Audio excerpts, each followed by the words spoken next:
올해는 예년보다 더 일찍 더위가 찾아왔고 그리고 더 오래 지속되고 있습니다. 2021년 7월 22일자 동아일보에서는 다음과 같은 기사를 썼습니다. 압력밥솥과 같은 열돔 현상, 태풍 북상하는 8월 초까지 지속된다라는 그런 제목 가운데 지금처럼 찌는 듯한 무더운 날씨가 앞으로 몇 주가 더 지속될 것이라고 그렇게 보도를 했습니다. 이처럼 압력밥솥과 같이 뜨거운 열과 공기가 움직이지 않는 현상을 열돔 현상이라고 하는데, 앞에 그림 보시면은 이 열돔 현상은 뜨겁게 달궈진 공기 덩어리가 반구 형태의 지붕에 갇혀서 계속 지표면의 온도를 높이는 현상이 열돔 현상이라는 것입니다. 원래 태양빛을 받아 공기가 뜨겁게 달궈지면 뜨거운 공기는 위로 가고 차가운 공기는 밑으로 내려가서 이렇게 대류 현상이 일어나는 겁니다. 순환이 되는 그런 현상이 일어나게 되어 있는데, 하지만 상승하던 뜨거운 그 공기가 고기압으로 가로막혀서 움직이지 못하고 그대로 그 열기가 지속되는 것입니다.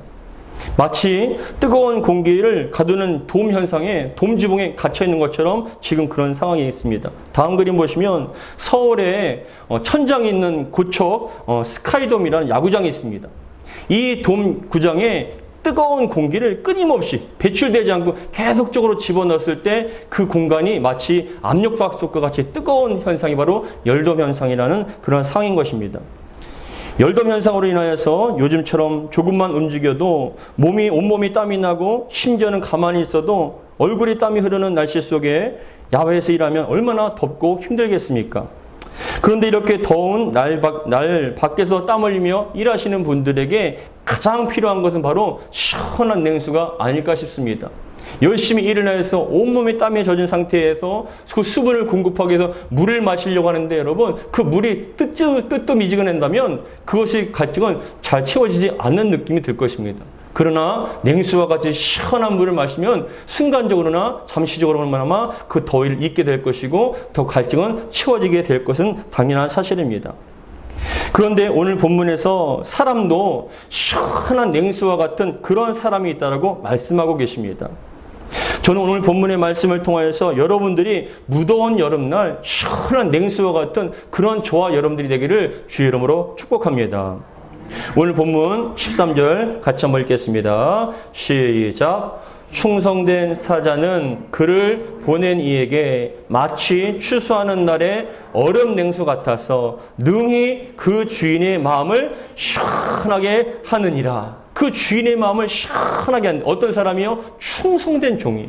충성된 사자는 그를 보낸 이에게 마치 추수하는 날에, 그 무더운 날 가운데 열심히 일한 사람에게 얼음 냉수와 같이 시원하게 해주는 게 바로 충성된 자의 모습이라는 것입니다. 얼음 냉수로 표현된 이 본문의 말씀은 원래 히브리어로 쉘럭이라는 단어인데 눈이란 뜻입니다.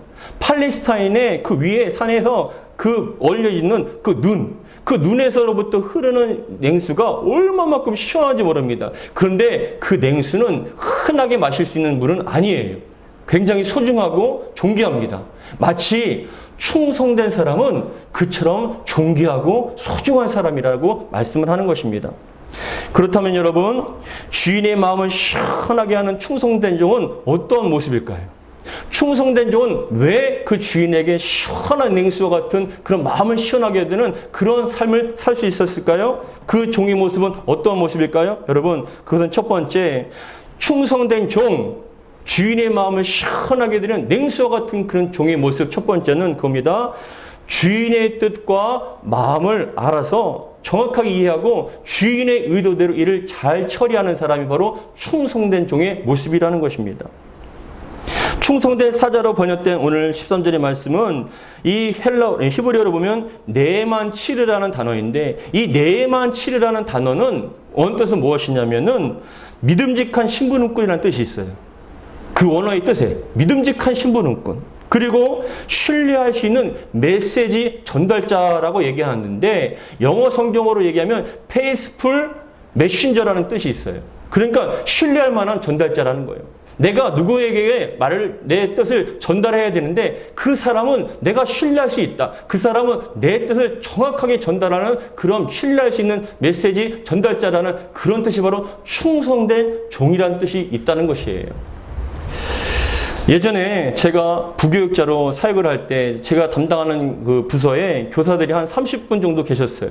근데 어떤 행사를 하기 위해서 교사들을 함께 모여야 할 그러한 상황이 있었는데, 근데 교사분들 가운데 제가 연락을 하려고 하는데 한 교사 선생님이 본인이 연락을 하시겠다는 거예요. 그래서 제가 그 교사 선생님한테 연락을 부탁드렸습니다. 제가 몇 명을 할 테니까 집사님은 몇 명 하세요? 하는데, 아니에요, 목사님, 제가 다 할게요 라고 얘기하셔요. 그래서 그럼 좀 부탁드립니다. 몇 월 며칠 어디에서 모이기를 원합니다 라고 말씀을 드렸는데, 그 날짜가 돼서 그 장소에 제가 가서 기다렸어요. 근데 시간이 지나도 안 오시는 거예요. 왜 그럴까? 내가 너무 일찍 와서 그런 것이 아닌가라고 싶어서 기다리는데도 교사분들이 안 오셔요. 그런데 여러분, 좀 더 기다리다 보니까 교사분들이 몇 번이 오시는 거예요. 근데 나중에 결국은 몇 번 안 모이셨어요. 도대체 왜 이런 일이 생겼는가 싶어서 제가 그 교사분들한테 여쭤보니까 교사분들이 뭐라고 얘기하면, 목사님, 와도 되고 안 와도 된다면서요. 그러시는 거예요. 와도 되고 안 와도 된다면서요. 그런 거. 아니요, 다 모이셔야 됩니다 라고 얘기하니까, 아니요, 저희들은 전달받기는 모여도 되고 안 모여도 되고 시간이 없는 사람은 안 모여도 된다라고 그렇게 들었다는 거예요. 제가 전달을 부탁했던 그 집사님도 안 오셨어요. 제가 전화를 해서 여쭤봤어요. 집사님, 어떻게 된 겁니까? 어떻게 전달하셨어요? 하니까, 목사님, 안 와도 되고 가도 되는 거 아니었어요? 그렇게 얘기하시는 거예요. 그러니까 여러분, 당황스럽지 않습니까? 저는 분명히 몇 월 며칠 행사 때문에 다 함께 모여서 회의를 하고 일을 진행하고 준비를 해야 되는데 교사분들이 몇 명 안 오니까 진행이 안 된 거예요. 그 다음부터는 그분한테 부탁을 하진 않았어요. 왜요? 제가 의도한 바를 전혀 상관없이 그분의 생각대로 판단해서 일을 전달한다면 그것은 여러분 온전하게 못 될 수가 있어요. 따지고 보면 빵점이죠. 여러분, 성경에서는 우리 주님께서 충성된 종은 뭐냐면 내 뜻대로 하는 것이 아니라 주인의 뜻대로, 주님의 뜻대로 우리가 충성을 하고 그 일을 진행할 때 우리는 충성된 종이라고 인정받을 수가 있다라는 거예요. 마태복음 24장에서도 예수님께서도 아닙니다. 마태복음 24장에 예수님께서 충성된 종에 대해서 말씀을 하시는데요. 이 충성된 종과 게으른 악한 종에 대해서 말씀을 하시는데 뭐라고 말씀을 하시냐면, 주인이 있습니다. 근데 그 주인이 먼 곳에 가야 됩니다. 근데 먼 곳에 가니까 시간이 그만큼 걸리기 때문에 종을 불러서 뭐라고 부탁을 하냐면, 지금부터 내가 먼 곳에 다녀와야 되는데 우리의 가족을 위해서 네가 먹을 것을 좀 주고 좀 잘 돌봐줘라라고 그렇게 부탁을 하고 먼 곳에 간 거예요. 근데 이 종은 그 주인의 말에 따라서 가족을 너무나 살핀 거예요. 마음을 다해서, 정성을 다해서, 기계적으로, 사무적으로 어쩔 수 없이 살핀 것이 아니라 정말 진심을 다해서 가족들을 살폈습니다. 먹을 것을 주고 양식을 주고 모든 걸 돌봐주었습니다. 시간이 지나서 여러분, 그 주인이 돌아왔을 때 그 종이 너무나 간절하게 잘 그 가정을 돌보고 있었던 거예요. 그러니까 주인의 마음에 너무나 흐뭇했던 것이죠. 야, 내가 너에게 잘 부탁했구나. 너는 정말 믿을 만한 사람이구나라고 생각을 해서 그 종을 칭찬했다는 것입니다. 우리 마태복음 24장 45절, 46절 같이 읽겠습니다. 시작. 주인이 올 때에 그 종이 이렇게 하는 것을 보면 그 종이 복이 있으리로다. 주인이 부탁한 대로, 아니 그 이상으로 더 충성하게 열심히 여러분 잘 돌봤을 때 그 주인이 종을 인정하는 것 아니겠습니까? 우리 주님께서 여러분들이 각각의 사명을 맡겨주신 줄 믿으시기 바랍니다. 우리는 주님의 종으로서 우리가 감당해야 할 사명을 주님께 맡긴 바 된 주님의 종들입니다. 근데 우리 주님의 뜻과 상관없는 그런 삶을 살고 그런 일을 행한다면 주님께서 우리를 칭찬하실 수가 없다라는 것입니다. 두 번째, 추수 때 시원한 냉수와 같이 주인의 마음을 시원하게 해드리는 충성된 종의 두 번째 모습은 바로 자신보다 주인을 더 소중히 생각하는 사람이라는 거예요. 자신보다 주인을 더욱더 소중하게 생각하는 사람. 충성된 종은 기계적으로나 사무적으로 내 할 일만 하면 된다라는 그런 의식이 아니라 자기보다 주인을 더 사랑하고 자기의 목숨보다 더 주님의 목숨을 생각하는 그러한 종이야말로 충성된 종이라는 것이에요. 다윗 왕에게는 수많은 군사들이 있었어요. 수많은 군사들이 있었는데 그 중에 가장 다윗이 사랑하는, 다윗에게 충성하는 그런 장수들이 30명이 있었습니다. 이 30명의 군사들은 특별하게 누구보다 다윗 왕을 사랑할 뿐만이 아니라 전쟁에 나가서 승승장구했던 그런 충성된 종이 바로 30명이 있었습니다. 그런데 그 30명 중에 또 세 사람은 특별한 사람이 있었어요. 특별하게 더욱더 다윗 왕을 사랑했고 다윗 왕에게 정말 목숨을 걸 정도로 충성된 그런 장수가 있었습니다. 근데 이 세 사람이 어떤 사람이었냐면은 그겁니다. 블레셋과 전쟁을 하게 되었어요. 근데 전쟁을 하다 보니까 이 무더운 날 가운데 전쟁을 하다 보니까 다윗 왕이 너무나 갈증이 나는 거예요. 그래서 지나가는 말로 뭐라고 얘기하냐면, 야, 베들레헴의 그 우물결에 있는 그 물이, 시원한 물을 마시고 싶다. 그 물을 마셨으면 내가 갈증이 다 사라지겠다. 그 물이 참 내가 먹고 싶다라고 그냥 지나가는 말로 얘기한 거예요. 근데 그 얘기를 들은 세 명의 장수들이 여러분 그 베들레헴의 우물을 갖다가 기기 위해서, 뜨기 위해서 간 거예요. 근데 그 베들레헴을 가기 위해서는 블레셋 진영을 통과해야 되는 거예요.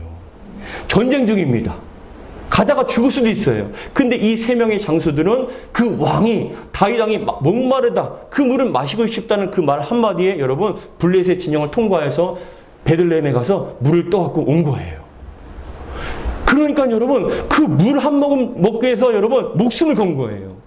그러니까 다윗이 그 물을 딱 받자마자 이게 무슨 물이냐 하니까 왕이시여, 왕께서 드시고 싶었던 베들레헴에서 떠온 물입니다 라고 탁 드린 거예요. 여러분 얼마나 감동을 받았을까요? 야, 나를 위해서 이렇게 목숨을 걸 수 있구나. 얼마나 큰 감동을 받았을까요? 그래서 여러분 다윗 왕이 그 물을 받자마자 마시는 것이 아니라 그 물을 땅에다 분 거예요.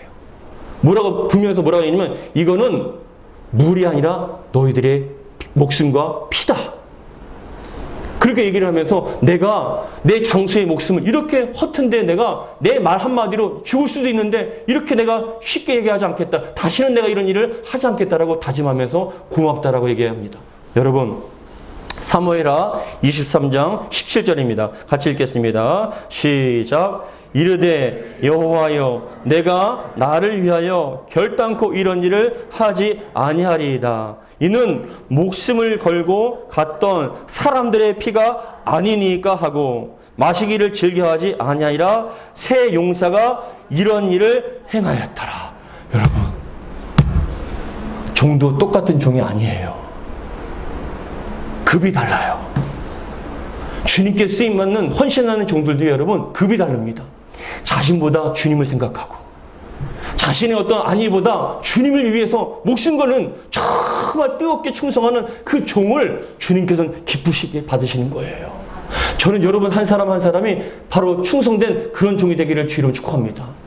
내 자신을 위해서는 목숨 걸고 내 자신을 위해서라면 여러분 내 것을 위해서는 정말 끔찍게 생각하는 그런 분들이 신앙과 믿음이라면, 교회라면, 주님이라면 여러분 너무나 쉽게 생각하고 헌신하지 않으려고 하는 그런 시대 속에서 여러분들만큼은 주를 위해서 목숨 걸고 정말 헌신하며 그 자리를 지키고 주의 사명을 감당하는 저와 여러분들이 되었을 때 주님께서 감동하지 않겠습니까? 주님께서 여러분 기뻐하지 않겠습니까? 저는 여러분이 그런 충실한 종, 충성된 종이 다 되기를 다시 한번 주의 이름으로 축복합니다. 세 번째, 추수 때 시원한 냉수와 같이 주일의 마음을 시원하게 드는 그런 충성된 종의 세 번째 모습은 바로 환경과 상황에 흔들리지 않고 끝까지 주인을 배반하지 않는 사람이에요. 상황과 환경이 아무리 힘들어도 자신들이 아니기 때문에 주인을 배반하지 않는 그 사람이 바로 충성된 사자, 충성된 종이라고 인정받을 수 있는 거예요. 다니엘의 세 친구와 우리는 잘 알고 있습니다. 다니엘과 세 친구는요, 그 지혜와 명철이 너무나 뛰어나기 때문에 비록 유다가 멸망해서 바벨론을 끌려간 포로였지만 너무나 지혜롭고 정념하고 정직하고 모든 것을 다 지혜롭게 잘 수행했기 때문에 그 바벨론 왕의 느부갓네살 왕이 다니엘의 세 친구를 각각 지역에 관리로 보낸 거예요. 우리나라로 따지면 경기도지사라든지 서울시장이라든지 그 지역을 관리하는 최고의 관리자로서 세 친구를 보냈습니다. 그런데 이 사람들은 포로로 끌려온 유대인들 아닙니까? 그러니까 바로 바벨론에 있던 신하들이 불만이 생긴 거예요. 어떻게 포로를, 아무리 지혜가 뛰어나고 능력이 있다 할지라도 어떻게 포로를, 유대인을 우리를 갖다 다스리는 그런 관리로서 세울 수 있겠냐라고 불만이 있었던 거예요. 그러니까 이 바벨론의 관리들이 어떤 일을 꾸몄냐면은 이 세 친구의 비리를 캐기 시작한 겁니다. 뒤에서 몰래 뒷조사를 한 거예요. 분명히 뇌물을 받거나 지위와 명예, 지위 권세를 통하여서 어떤 비리를 저질렀을 것이다, 청탁을 받았을 것이다라고 그렇게 생각을 해서 뒷조사를 하기 시작했는데 여러분 너무나 놀랍게도 그렇게 여러분 모든 권세를 갖고 있었음에도 불구하고 그 권세를 통해서 어떠한 비리도 저지르지 않은 거예요. 뇌물을 받지도 않았고 어떠한 잘못된 거짓말을 하지도 않았고 청탁을 받지도 않았습니다. 정직한 거예요. 너무나 털을 게 없어요. 그러니까 이 바벨론 관리들이 절망을 하고 있는데 근데 유일하게 발견된 하나의 흠이라면 흠인 게 딱 하나가 있었어요. 무엇이었냐면은 이 세 친구의 신앙과 믿음이 너무나 좋은 거예요. 믿음이 너무나 신실한 거예요. 그러니까 이 바벨론의 관리들이 느부갓네살 왕한테 어떻게 계략을 꾸몄냐면은 그 느부갓네살 왕을 위해 주는 척하면서 왕이시여, 왕은 위대한 사람입니다. 대단한 왕이십니다라고 얘기를 하면서 신격화한 거예요. 당신은 신과 같은 존재입니다라고 얘기를 하면서 뭐라고 얘기하냐면 금신상으로 200m가 넘는 커다란 금신상을 만들어서 모든 관리를 불러서 그 금신상 앞에 절을 하게 하는 거예요. 그래서 여러분 200m가 넘는 커다란 금신상을 만들었습니다. 날짜가 되어서 낙성식을 하게 되는데 바벨론에 있는 모든 관료들이 다 모여서 그 낙성식에 참여하게 되었는데 이 관료들이 어떻게 했냐면은 너희는 지금부터 풍악의 음악의 악기가 울리게 되면 그 음악에 맞춰서 다 금신상 앞에 절을 해라. 그러면 절을 하지 않는 사람은 왕을 대적하는 사람이고 왕의 권위를 인정하지 않는 사람이라고 얘기를 하면서 어떻게 하냐면은 풀무불에 던지라는 거예요. 용왕과 같은 그런 풀무불에 던져서 죽이자라고 얘기를 합니다. 왕도 느부갓네살 왕도 그것을 인정하고 그렇게 하라고 했는데 시간이 되어서 낙성식이 다 참여하게 된 거예요. 근데 그 중에 누가요? 다니엘의 세 친구가 그 장소에 있었어요. 근데 그때 마침 다니엘은 먼 곳에 있었기 때문에 낙성식에 참석하지 않았는데 세 친구는 참석하게 되었습니다. 모든 관료들이 음악에 맞춰서 그 금신상 앞에 딱 절을 하는데 누구는 안 했을까요? 세 친구는 절을 하지 않은 거예요. 그러니까 여러분 그것을 보자마자 관리들이 느부갓네살 왕한테 가서 왕이시여, 왕께서 뽑았던 신뢰하고 믿었던 그 신하들이 왕의 그 금신상 앞에 절을 하지 않습니다. 이거는 왕을 모독하는 것이고 반드시 죽어야 할 일입니다라고 그렇게 고발을 하게 됩니다. 그러니까 느부갓네살 왕이 그 세 사람을 부른 거예요. 근데 느부갓네살 왕도 알고 있어요. 왜냐? 뭘 알고 있었냐면은 그 사람들이 정직하고 너무나 관리를 통치를 잘하고 있었다는 걸 알고 있었어요. 그래서 기회를 준 겁니다. 너희들이 원래 알자마자 그 풀무불에 던져야 되는데 기회를 주어서 뭐라고 얘기하면 너희들이 지금이라도 금신상 앞에 절을 하면 엎드려 절을 하면 너희들은 죽이지 않겠다라고 그 왕으로서 배려를 한 것이죠. 근데 이 세 친구가 뭐라고 했을까요? 사드락 메삭 아벳느고가 뭐라고 얘기하냐면 왕이시여, 그런 일은 없을 것입니다. 그런 일은 없을 것입니다. 예, 그런 질문조차도 저희들을 모욕하는 것입니다. 우리는 우리가 섬기는 여호와 하나님만 믿고 경배합니다. 왜요? 1계명이 다른 신 외에는 절하지 말라. 2계명이 뭡니까? 하늘로나 땅으로나 바다로나 어떤 형상이라도 만들어서 그것에 절하지 말라는 그 1계명과 2계명을 이 사드락 메삭 아벳느고는 목숨과 같이 지킨 거예요. 자신들의 목숨보다 하나님을 믿는 믿음이 더 소중한 겁니다. 그래서 절을 하지 않았어요. 그러니까 느부갓네살 왕이 그 배려를 갖다 무시한 그 사람들을 풀무불에 7배나 뜨겁게 만들어서 집어넣어 버립니다. 다 죽었겠죠. 근데 뭐라고 얘기하냐면 우리 다니엘서 3장 17절에서 18절 같이 읽겠습니다. 시작. 왕이여, 우리가 섬기는 하나님이 계시다면 우리를 맹렬히 타는 풀무불 가운데서 능히 건져내시겠고 왕의 손에서 건져내시리이다. 그렇게 하지 아니하실지라도 왕이여, 우리가 왕의 신들을 섬기지도 아니하고 왕이 세우신 금신상에게 절하지도 아니할 줄을 아옵소서. 우리는 절대로 하나님 외에는 다른 신을 섬기지 않습니다. 왜요? 육신적으로 죽는다 할지라도 우리는 어디에 가요? 주님 앞에 설 것이기 때문에, 주님의 나라에 갈 것이기 때문에 육신의 목숨보다 신앙의 목숨이 더 소중하다는 거예요. 여러분, 이러한 믿음을 주님께서 보실 때 얼마만큼 귀하게 생각할까요? 수많은 사람들이 자신의 안위와 목숨을 위해서 그냥 아무렇지도 않게 손바닥 뒤집듯이 신앙과 믿음을 배교하고 여러분 포기하는 그 시대 속에서 이 세 친구는 여러분 신앙과 믿음을 위해서 주님의 영광을 위해서 여러분 목숨 걸고 여러분 그 신앙을 지켰던 것이에요. 충성된 종이라는 것이죠. 그랬을 때 이 느부갓네살이 그 풀무불에 집어넣습니다. 근데 딱 세 사람이 들어가니까 네 사람이 보여요. 성경에 뭐라고 얘기하냐면 느부갓네살이 그 네 번째 사람을 보니까 신들의 아들의 형상과 같다. 우리 주님께서 지켜주신 거예요. 얘기합니다. 야, 사드락 메삭 아벳느고야, 너희 살아있냐? 라고 물어보니까 왕이시여, 우리는 아무렇지도 않습니다. 라고 대답을 한 거예요. 나와라. 딱 나오니까 여러분 잘 봐보세요. 라이터 뿔에도 여러분 조금만 그슬리면 옷이 그슬리거나 머리가 타지 않습니까? 근데 그 요건보다 더 뜨거운 풀무불에서 여러분 7배나 뜨거웠던 그 불에서 딱 나오는데 머리털 하나도 타지 않는 거예요. 옷이 그냥 정상인 거예요. 탄 냄새도 없습니다. 그걸 보자마자 느부갓네살 왕이 그들 앞에 엎드려서 너희들의 신이야말로 참된 신이다. 여러분 어려울 때일수록 주님을 정말 믿고 나가길 바랍니다. 우리 주님께서 높여주실 줄 믿습니다. 여러분 상황에 따라서 환경에 따라서 주님을 배반하지 않게 바랍니다. 우리가 믿음을 지켜나가기 위해서 목숨까지도 건다면 주님께서 책임져 주실 줄 믿습니다. 그랬을 때 여러분 그 느부갓네살 왕이 계략을 알고 그 세 친구를 고발했던 바벨론의 관리들을 풀무불에 집어넣습니다. 다 죽었습니다. 우리 그런데 다니엘서 3장 27절에 뭐라고 얘기하냐면 같이 읽겠습니다. 시작. 총독과 지사와 행정관과 왕의 모사들이 모여 이 사람들을 본즉 불이 능히 그들의 몸을 해하지 못하였고 머리털도 그을리지 아니하였고 겉옷빛도 변하지 아니하였고 불탄 냄새도 없었더라. 할렐루야. 여러분 주님께서 책임져 주실 줄 믿습니다. 우리의 믿음을 지키기 위해서 여러분 어떻게 할까 겁내하지 마시고 여러분 타협하지 마시고 끝까지 믿음으로 나가기 바랍니다. 주님께서 여러분 안 되는 것도 되게 하시고 죽음의 상황이라도 역전시켜 주실 수 있는 역전의 하나님이신 줄 믿으시기 바랍니다. 누구에게요? 충성된 종에게요. 주님의 신앙과 믿음을 지키기 위해서 목숨 바쳐 지키는 그 종들을 주님께서 기뻐하시고 그 종들을 책임져 주신다는 것입니다. 매일같이 하루에도 몇 번 바뀌든 수시로 바뀌는 그런 사람들이 아닌 정말 주님 위해서 충성된 종을 주님께서는 가치가 있기 때문에 지켜주시는 거예요. 여러분 그런 가치가 있는 여러분 가정이 되기를 주의 이름으로 축복합니다. 그랬을 때 여러분 우리도 마찬가지예요. 주를 위해서 어떤 모습으로 사냐에 따라 주님께서는 그 가격, 그 급과 가치가 달라질 수가 있는 것이에요. 그렇다면 여러분 주인의 마음을 시원케 해드리는 충성된 종이 받을 축복은 무엇입니까? 두 가지가 있습니다. 첫 번째는 그겁니다.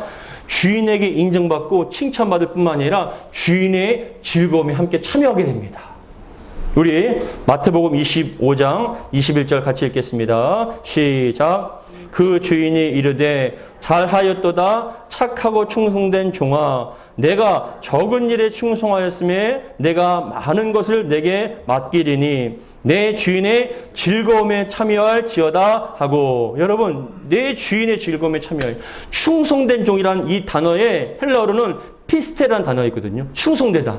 근데 이 피스테라는 단어 자체에는 어떤 의미가 있냐면 단회적인 게 아니에요. 단회적인 것이 아니라 계속적으로 변함없이 그 뜻이 있어요.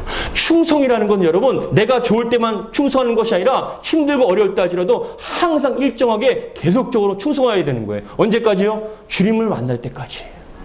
내가 좀 좋을 때, 내가 좀 어떤 능력이 있을 때, 내가 좀 마음이 좋을 때 그때만 충성하는 것이 아니라 내가 힘들고 어렵고 상황이 어렵다 할지라도 변함없이 일정하게 충성하는 것이 진정한 충성이라는 것이에요.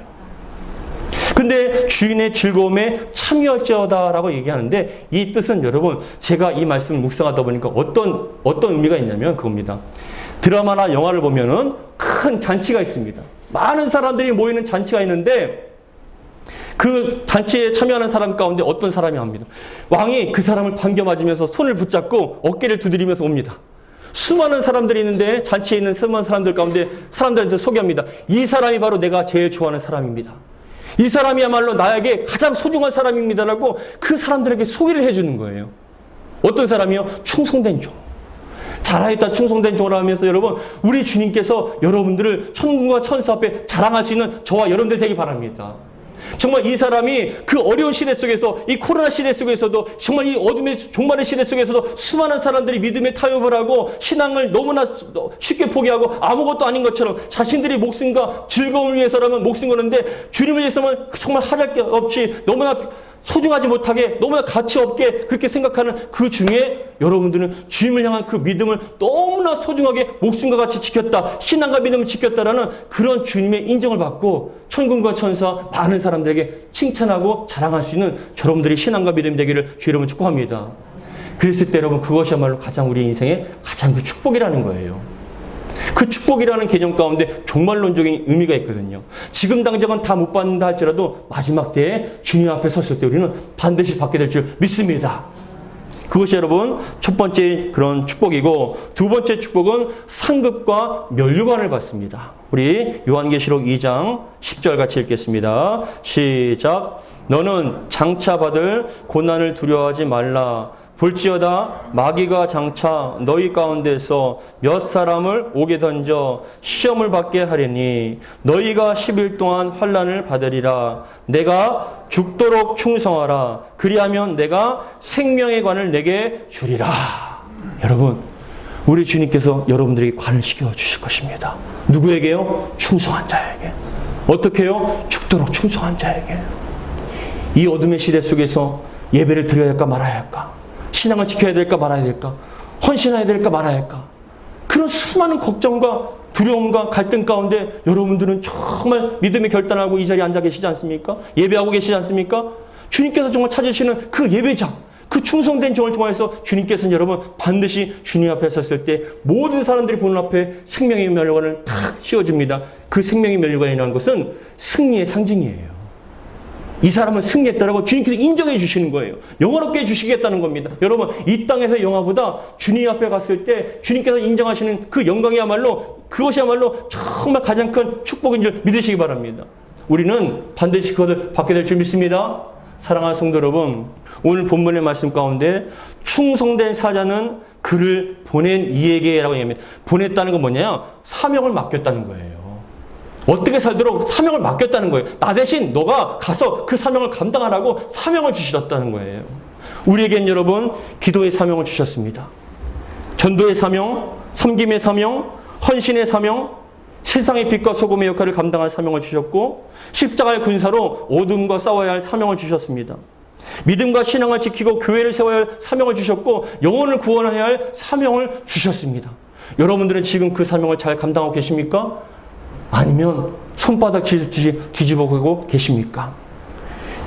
여러분들은 주님의 마음을 시원하게 하는 냉수와 같은 정말 그런 시원한 충성된 일꾼들이십니까? 아니면 게으르고 악한 종들이십니까? 주님께서 마지막 주님 앞에 섰을 때 여러분들을 주님의 마음에 합하여서 잘했다 칭찬받을 수 있는 주님의 마음을 시원케 드리는 충성된 신실한 종들이 다 되기를 주 이름으로 축복합니다. 여러분들의 삶, 여러분들의 가정, 우리 생명교회가 그런 교회와 그런 신앙인들이 되기를 다시 한번 주 이름으로 축복합니다. 기도하겠습니다.